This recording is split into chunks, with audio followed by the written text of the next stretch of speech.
The Catholic Church has elected a pope over the course of centuries to don an intricate hat and lead the religion's 1.27 billion adherents across the globe. But not all of the Church's 260-odd popes have been models of piety. Yeah, that's right. In fact, a select few among their ranks are indelibly associated with scandalous episodes of a sexual nature, leaving an indubitably shocking legacy behind. Before we move on, let it be known that we do not advocate for any of these behaviors that may have been committed by past popes. The vow of celibacy, a fundamental tenet of the Catholic priesthood, has faced challenges throughout history, with numerous popes disregarding their commitment to chastity. These instances of romantically active popes, some of whom maintained long-term partnerships and even had children, exemplify profound moral and spiritual dishonesty that, while now considered a thing of the past, once fueled public outrage and exacerbated the tumultuous atmosphere surrounding the Catholic Church. The breach of celibacy vows by popes contributed to a sense of hypocrisy within the Church, ultimately eroding public trust and exacerbating existing tensions during volatile periods. The disclosure of such behavior was met with shock and indignation, as these leaders were expected to uphold the highest moral standards. While there are numerous examples of popes who failed to keep it in their pants, a few particularly egregious instances stand out in history, reflecting a pattern of moral laxity and deception within the highest echelons of the Church. Get ready to step behind the curtains of the Vatican and witness the most scandalous stories in papal history. Join us as we delve into the shocking tales of forbidden passions, seduction, and even love children. Let's get started with Pope John XII, who literally turned the papal palace into a brothel. Well, in the annals of papal history, tales of sexual misbehavior have been recorded as far back as the 10th century, with an infamous figure standing out, Pope John XII. Ascending to the papacy at the tender age of 18 on December 16, 955, John XII owed his appointment to his father, a Roman prince who'd ruled the city for 2 decades. It's widely believed that John XII was illegitimate, which likely contributed to his disregard for the tenets of celibacy. The young pope's behavior shocked even the most lenient observers.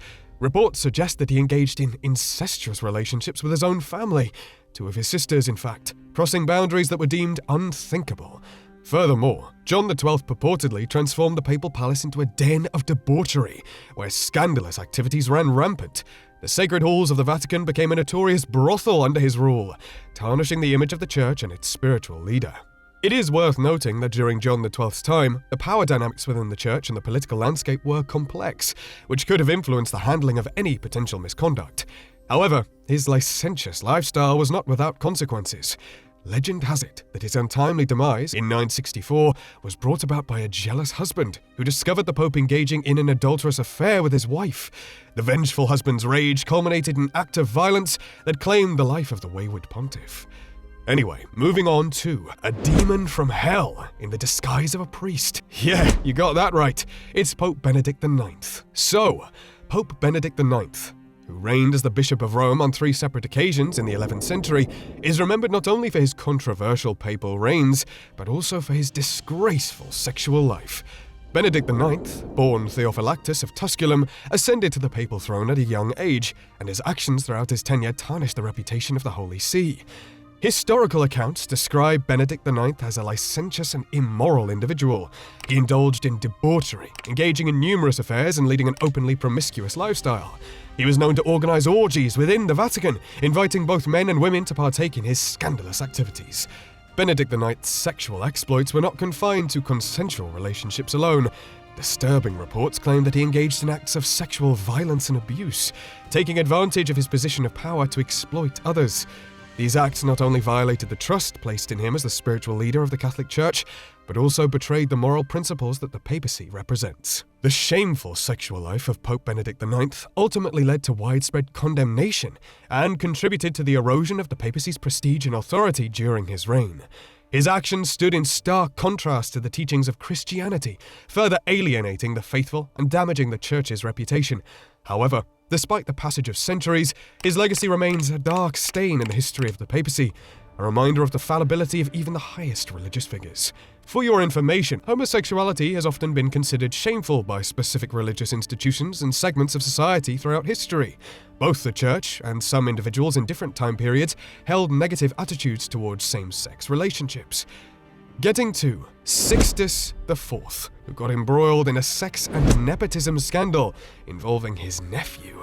In 1471, Sixtus IV, a controversial figure known for his flagrant indulgence and questionable actions, ascended to the papal throne, despite the disturbing revelation of having fathered 6 children out of wedlock, even going so far as to engage in an incestuous relationship with his own sister. Astonishingly, this did not deter him from asserting authority over the sexual behaviors of those under his command. Notably, he introduced a tax on prostitutes within the church and imposed charges upon priests who maintained mistresses, showcasing a remarkable hypocrisy in his actions. Adding further to your awe here, Sixtus IV was also identified as a gay pope, unapologetically favouring young and attractive men, whom he promoted to positions of power within the Catholic Church. Among his favourites was his own nephew, Pietro Riario, the son of his sister. Despite his tender age, Riario was swiftly ordained as a cardinal in his 20s, benefiting from his uncle's nepotistic tendencies. Riario's extravagant lifestyle was notorious, as he adorned himself with clothes laid in lush gold, maintained a personal mistress, commanded a legion of servants, and hosted opulent soirees that continued well into the night, featuring a questionable mix of young boys and professional street workers. While Riario enjoyed the spoils of his uncle's favoritism, he incurred substantial debts, seemingly at the expense of the Pope. However, his position of influence was short-lived, and he passed away within a mere 3 years. Adding to the controversial reign of Sixtus IV was the alleged dispensation he granted to the College of Cardinals, permitting them to engage in sodomy during the summer months. After his death in 1484, Sixtus IV's legacy was marked by mixed assessments, with some praising his patronage of the arts and others criticizing his involvements in political intrigues, sexual misconduct, and nepotism. Then there was Julius III, who also made his alleged commoner boyfriend a cardinal. Giovanni Chiocci del Monte, later known as Pope Julius III, held the papal office for a period of 5 years during the mid-16th century. Today, he's infamous for being at the center of one of the most scandalous homosexual affairs in the history of the papacy. Prior to becoming pope, Julius developed a deep emotional connection with Vincenzo, an illegitimate teenage son of a beggar woman. Their relationship began when Julius encountered him on the streets, and subsequently had him welcomed into his brother's household, where he was adopted and given the family name. Astonishingly, one of Julius III's initial acts upon assuming the papacy was to appoint Vincenzo as a cardinal. While some church historians have tried to depict their association as purely platonic, at least one ambassador asserted that Vincenzo shared the Pope's bedroom and bed. To accommodate him, the Pope even created a special position, devoid of any real responsibility. However, after his papacy, Pope Julius III passed away in 1555. The specific long-term consequences related to the allegations of sexual misconduct and his relationship with Vincenzo Chiocci del Monte are not extensively documented, making it difficult to provide precise details about his post-papacy life. Moving on to Leo X, the first Medici Pope, who was also actively gay.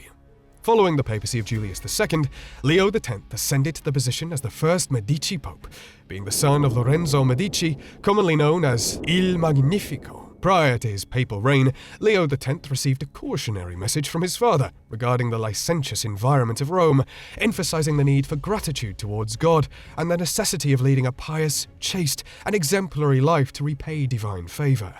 Leo X faced that challenge of maintaining such virtuous conduct in a city he described as the sink of all iniquity. His father's warning was not without merit too, as Rome was notorious for its corrupting influence, with individuals seeking to corrupt and incite others to vice. However, despite the cautionary advice, Leo X continued the controversial practices of his predecessors, including the sale of indulgences and offices as means of raising funds. Moreover, contemporary historical accounts mention Leo X's routine involvement with male lovers, shedding light on his personal life. These references, along with his inclusion in modern compendiums on gay history, suggest a homosexual orientation and involvement in same-sex relationships.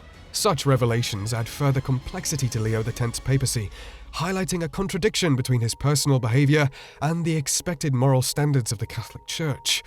While there were controversies and criticisms surrounding his papacy, including issues related to indulgences and financial matters within the church, there's no reliable historical documentation to suggest that he faced legal prosecution or consequences specifically related to alleged sexual misconduct, and he died peacefully in 1521. Let's see now to Alexander VI, who bought his way into the papacy and had a rollicking sex life. Rodrigo de Borgia, also known as Pope Alexander VI, took misconduct within the Catholic Church to unprecedented levels. Born into the influential Borgia dynasty, or you better say the infamous Italian crime family, he rose to power after being appointed a cardinal by his uncle. Using his wealth, he secured his path to the Catholic Church, eventually becoming the Pope, and amassed even more wealth by selling offices and indulgences to the wealthy. Pope Alexander VI did not attempt to hide his violation of the celibacy vow, openly acknowledging his relationship with Vanozza Catani, a Roman mistress from the upper class. He acknowledged fathering 4 children with her, while having 5 other children with different mistresses, whom he deceitfully claimed as relatives. Even during his time as a cardinal, Alexander VI received a letter from Pope Pius II, condemning him for hosting late-night gatherings involving several ladies of Siena. Pius II described licentious dances and a scandalous orgy, igniting widespread gossip in Siena. Another notorious event attributed to Alexander VI was the Joust of Whores, an infamous orgy reportedly held in 1501. This extravagant affair further solidified his reputation for debauchery and excess. After his death in 1503, Pope Alexander VI's papacy and personal life continued to be topics of discussion and scrutiny, as he left an enduring legacy of corruption and scandal. His unabashed misconduct, unscrupulous practices, and lavish lifestyle transformed the papacy into a den of vice and immorality. Now it's time to see Pope Paul III, who openly flouted celibacy.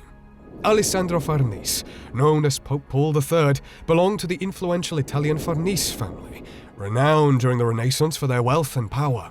Interestingly, his sister, Giulia, was rumored to be the mistress of Pope Alexander VI, which played a role in Alessandro's early appointment as a cardinal. In his younger years, Alessandro didn't adhere to the vows of celibacy and openly had a relationship with a mistress named Silvia Ruffini, with whom he had 5 children. These children were officially recognized as his own and achieved prominent positions in Italian society, especially his son Pierluigi Farnese, who became the first Duke of Parma. However, when Alessandro ascended to the papacy in 1534, he severed ties with his mistress. As pope, he's best known for excommunicating Henry VIII and for commissioning numerous projects undertaken by the great artist Michelangelo. He passed away in 1549 without being charged or even prosecuted of adultery. Coming to Pope Leo XII, who slept with the wife of a Swiss guard and fathered at least 3 children. Leo XII, originally named Annibale della Genga, served as one of the most conservative and unpopular popes during the 19th century. His 60-year reign, which commenced in 1823, was marked by the implementation of numerous stringent laws and regulations. Among these were the prohibition of Jews from owning personal property, the banning of alcohol in Rome, and the reintroduction of medieval-era rules. Despite his ailing health, Leo XII was elected as pope. Many considered him a compromise candidate, not expected to survive for a significant period of time. Interestingly, prior to his papal appointment, he'd been assigned by Pius VI in 1794 as papal nuncio to France, Austria, and several German states. During this time, he's believed to have engaged in a romantic affair with the wife of a Swiss guard, resulting in the conception of 3 illegitimate children. It appears that his perception of this assignment as his final role in the church may have contributed to his fatalistic approach toward his sacred obligations. Despite living in poor health for another 3 decades, Leo XII eventually succumbed to his ailments in 1829. Then comes Pope Julius II, who was covered with shameful ulcers. Well, Eamon Duffy, a historian, characterizes Julius II, who became pope in 1503, as the most formidable pontiff of his time, commanding, quick-tempered, and tirelessly energetic. This is because he had a penchant for donning a suit of silver armor and personally leading troops across Italy, engaging in battles to expand the territorial influence of the church. However, it is noteworthy that Julius II contracted syphilis, reportedly through interactions with prostitutes. On Good Friday in 1508, his feet were afflicted with such severe sores that the faithful were unable to kiss them as customary acts of reverence. He died in 1513 without any prosecution. And finally, you guys would be surprised to know that Paul II allegedly passed away when he was sexually engaged with a male page. Well, Paul II was a pope of the 15th century. During his 7-year reign, he found himself involved in minor conflicts. However, there are differing accounts regarding the circumstances of his passing, suggesting potential controversies related to celibacy. Official reports state that he died due to heart failure, caused by overindulgence in melons in 1471. However, there are other accounts, which might have originated from adversaries of the papacy, that claim Paul II met his demise while engaged in the intimate encounter with a young male page. It's important to note that these accounts are surrounded by rumors of his fondness for dressing in ornate vestments, leading to unfounded allegations of effeminacy and homosexuality. Over time, the Catholic Church has taken measures to strengthen its commitment to celibacy among the clergy. However, these lurid accounts of sexual escapades serve as a reminder that even those in the highest positions of religious authority can succumb to the temptations of the flesh. These stories, though steeped in controversy and immorality, provide a historical backdrop to the struggle going on within the Catholic Church to uphold the principles of celibacy and chastity among its leaders. Well, there you have it. Thanks for watching Unthinkable Past. Until the next time we meet, continue learning and stay healthy. Goodbye.